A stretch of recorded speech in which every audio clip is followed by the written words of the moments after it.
Hello प्यारे बच्चों, आज हम करने वाले हैं धात्विक ऑक्साइड की बात कि धात्विक ऑक्साइड कौन कौन से नेचर के होते हैं। अम्लीय, क्षारीय और उदासीन प्रकृति, ये तीन नेचर के होते हैं, तो इन पर हम चर्चा करने वाले हैं आज। ठीक है, मैं आपको बता दूं, जो अधात्विक ऑक्साइड होते हैं वो अम्लीय प्रकृति के होते हैं। आशय अधातु आशय अम्लीय पढ़ाया है ना, आपको बहुत बार पढ़ाया है बेटा। जो अधात्विक ऑक्साइड होते हैं, देखो मैं आपको फिर बता देता हूं बेटा, जो अधात्विक ऑक्साइड होते हैं, जो अधात्विक ऑक्साइड होते हैं वे अम्लीय प्रकृति के होते हैं। कैसे होते हैं बेटा? अम्लीय प्रकृति के होते हैं। ठीक है, अधात्विक ऑक्साइड जैसे मान लीजिए SO2 है, SO3 है आदि, ये अधातु है और ये ऑक्साइड। अधात्विक ऑक्साइड कैसे होते हैं बेटा? अम्लीय प्रकृति के होते हैं। ठीक है, और जो धात्विक ऑक्साइड होते हैं, जो धात्विक होते हैं बेटा, धात्विक ऑक्साइड होते हैं वे क्षारीय प्रकृति के होते हैं। ठीक है, और जो न धातु हो न धातु उपधातु प्रकृति के होते हैं वे होते हैं उभयधर्मी ऑक्साइड होते हैं। ठीक है, तीन प्रकार के ऑक्साइड होते हैं। खैर, अब हम बात करते हैं कि ये तीनों ऑक्साइड हमारी आवर्त सारणी में क्या इफेक्ट पड़ता है, किसी आवर्त में लेफ्ट टू राइट डालते हैं। देखो बेटा, ऑक्साइड के बारे में देखो थोड़ा सा जरा।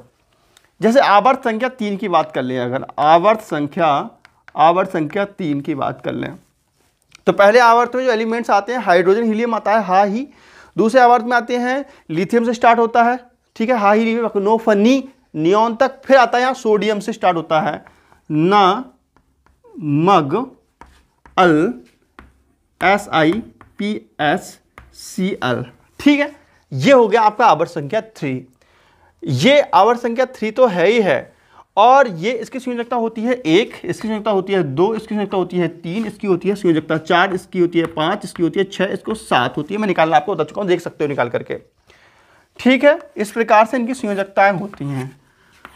अच्छा जी, इनके ऑक्साइड देख लें, ऑक्साइड किस प्रकार के होते हैं इनके। ठीक है, चलो ऑक्साइड देख लेते हैं इनके।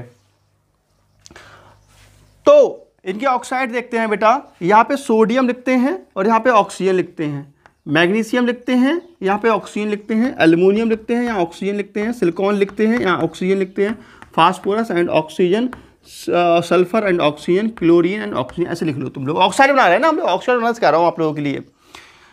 इसकी संयोजकता 1 होती है बेटा, 1 होती है, देखो संयोजकता इसकी होती है 2। ठीक है, तिरछी कर दो मल्टीप्लाई, ये तिरछी मल्टीप्लाई करेंगे तो 2 यहाँ आ जाएगा, तो क्या आ जाएगा देखो Na2O हो गया, आ गया बेटा। एक ये धात्विक ऑक्साइड प्राप्त हो गया। देखो, जिसकी संयोजकता 1, 2, 3 होती हैं, ये सब क्या होते हैं? ये होते हैं धातु। ठीक है, और जिसकी संयोजकता 5, 6, 7 ये होती हैं, ये होते हैं अधातु। ठीक है, बाकी 4 वाला वो होता है उपधातु।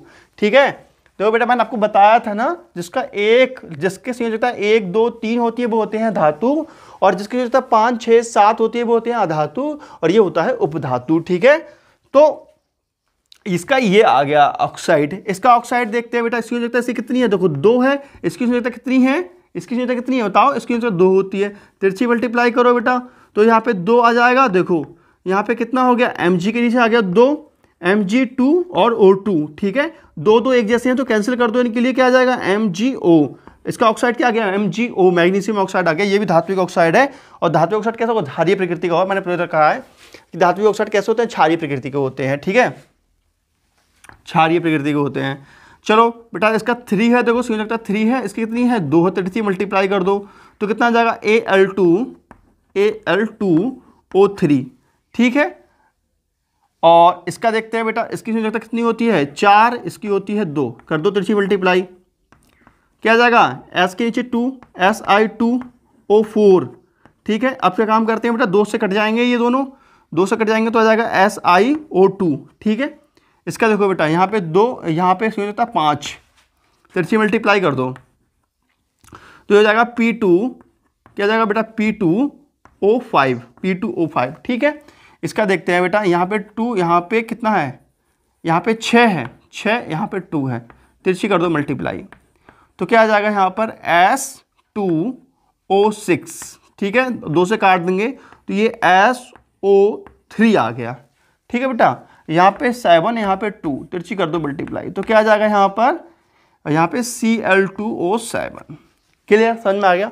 इस प्रकार से मैंने एक वर्ग के मतलब ग्रुप वर्ग आवर्त संख्या 3, जो आवर्त संख्या 3 के एलिमेंट्स हैं उनके ऑक्साइड बनाना आपको सिखाया है। इसी प्रकार और आवर्तों के आप ऑक्साइड बनाना सीख सकते हो। ठीक है, तो हमने देखा कि बेटा ये कैसे हैं, ये धातु हैं और ये धात्विक ऑक्साइड कहलाते हैं। ये क्या होते हैं बेटा, ये धात्विक ऑक्साइड हैं। कैसे हैं बेटा, ये धात्विक ऑक्साइड है। क्या है ये धात्विक ऑक्साइड है। और धात्विक ऑक्साइड कैसे होते हैं बेटा, क्षारीय प्रकृति के होते हैं बेटा। ये क्षारीय प्रकृति के होते हैं, क्षारीय प्रकृति के ऑक्साइड हैं, ये क्षारीय प्रकृति के ऑक्साइड हैं। ठीक है बेटा, मैं आपको बताऊं वैसे जो धात्विक ऑक्साइड होते हैं क्षारीय होते हैं, लेकिन ये याद कर लेना, अपवाद है, ये याद कर लेना। ये कैसा है, ये उदासीन प्रकृति का होता है। ये दोनों कैसे हैं बेटा, ये उदासीन प्रकृति के, याद कर लेना। ठीक है, ये कैसे होंगे बेटा, ये उदासीन प्रकृति के होंगे। उदासीन, ना तो ये अम्लीय होंगे और ना क्षारीय होंगे। मतलब ये जो होंगे ना तो पूर्ण तरह अम्लीय कह सकते हो ना क्षारीय कह सकते हो, ये उदासीन प्रकृति के रहते हैं ऑक्साइड। ठीक है, और ये जो ऑक्साइड होते हैं ये सारे के सारे अधातु होते हैं, 5, 6, 7, ये सारे अधातु होते हैं। और जो अधात्विक ऑक्साइड कैसे हैं बेटा, ये अधात्विक ऑक्साइड हैं, अधात्विक ऑक्साइड। और जो अधात्विक ऑक्साइड होते हैं ये जो होते हैं ये अम्लीय प्रकृति के होते हैं। कैसे होते हैं बेटा, अम्लीय प्रकृति के होते हैं। कैसे होते हैं, ये अम्लीय प्रकृति के होते हैं। तो हम कह सकते हैं कि जो आवर्त सारणी होती है, इस आवर्त सारणी में अगर हम लेफ्ट साइड से राइट साइड की ओर बढ़े, आवर्त सारणी में कि आवर्त सारणी के किसी भी आवर्त में, 3 आवर्त की बात की है, तो आवर्त सारणी किसी भी आवर्त में लेफ्ट टू राइट चलने पर जो क्षारीय गुण होता है, क्षारीय गुण होता है, क्षारीय गुण, देखो बेटा यहाँ पे क्षारीय गुण इधर अधिक है, अब इधर क्षारीय गुण क्या उदासीन हो गया, अम्लीय हो गया। क्षारीय गुण क्या है, क्षारीय गुण घटता है, जबकि अम्लीय गुण क्या है बेटा, अम्लीय गुण बढ़ रहा है, अम्लीय गुण बढ़ता है। ठीक है, क्लियर, समझ में आ गया बेटा। तो अब लिखवा देते हैं इस चीज को, टॉपिक समझ में आ गया हो आप लोगों के तो अच्छे से।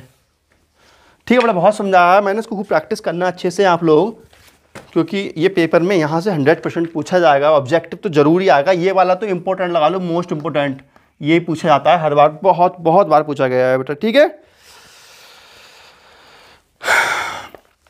तो बेटा ऑक्साइड क्या होते हैं, जब कोई भी तत्व ऑक्सीजन से क्रिया करता है तब ऑक्साइड बनते हैं।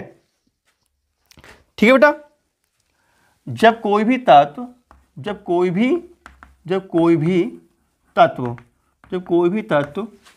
ऑक्सीजन से क्रिया करता है बेटा। ठीक है, जब कोई भी तत्व ऑक्सीजन से क्रिया करता है, जब कोई भी तत्व ऑक्सीजन से क्रिया करता है, जब कोई तत्व ऑक्सीजन से क्रिया करता है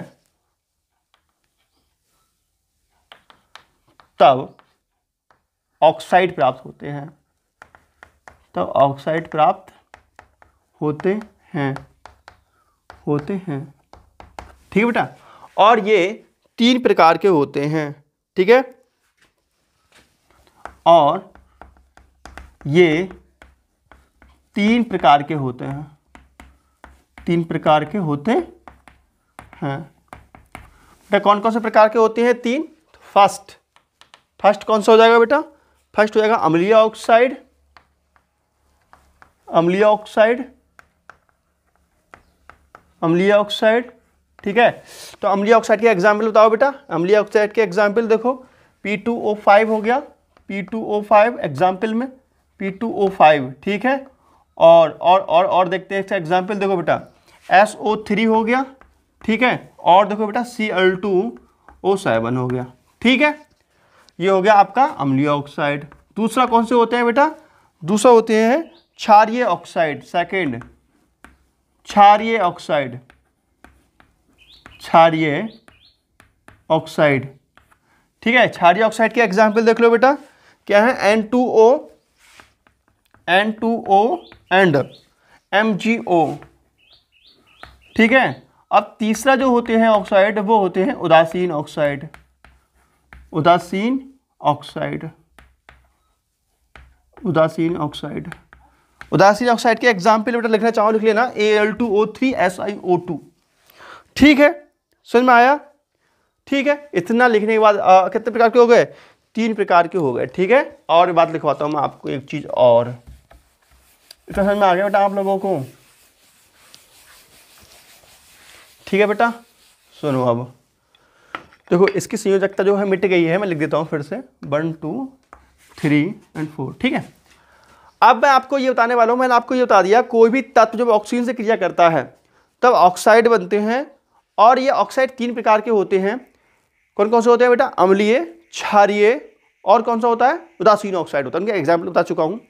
अब मैं आपको बताने वाला हूँ कि किस आवर्त सारणी के किसी भी आवर्त में जब लेफ्ट टू राइट चलते हैं, जब लेफ्ट टू राइट चलते हैं, तब इन ऑक्साइडों का जो अम्लीय जो क्षारीय गुण है वो कैसा है बेटा? क्षारीय गुण यहीं पे खत्म हो जाता है, क्षारीय गुण घटता है और अम्लीय गुण जबकि क्या है? अम्लीय गुण बेटा देखो बढ़ रहा है। क्यों बढ़ रहा है? देखो यहाँ पे ये ज़्यादा अच्छी अधातु है क्योंकि यहाँ पे 7 है नंबर, 7 संयोजकता है। देखो ये कम अच्छी धातु, ये हल्की अच्छी, ये थोड़ी ज़्यादा अच्छी धातु, ये बहुत अच्छी धातु है। धातु नहीं अधातु, जब अधातु अच्छी है तो अधात्विक ऑक्साइड भी अच्छे होंगे, अर्थात इसकी अम्लीय प्रकृति भी अच्छी होगी। ठीक है, नया पॉइंट। अतः नया पॉइंट लिखेंगे बेटा, किसी भी आवर्त सारणी के किसी भी आवर्त में, ठीक है, आवर्त सारणी के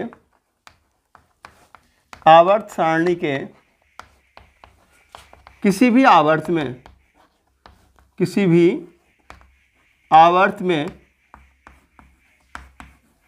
लेफ्ट टू राइट चलने पर क्या होता है बेटा? अगर इधर को चलेंगे तो देखो यहाँ पे अच्छी धातु है, संयोजकता 1 है, यहाँ पे थोड़ी कम अच्छी धातु, संयोजकता 2 है, और यहाँ पे और कम अच्छी और बेकार अधातु प्राप्त हो रही है। तो जब धातु खराब प्राप्त हो रही है तो अच्छी धातु का अच्छा ऑक्साइड होगा, तो ऑक्साइड का गुण क्या हो रहा है? क्षारीय प्रकृति के ऑक्साइड का गुण घट रहा है। ठीक है, अर्थात किसी भी आवर्त में, अर्थात आवर्त सारणी के किसी भी आवर्त में लेफ्ट टू राइट चलने पर क्षारीय गुण घटता है, क्षारीय गुण घटता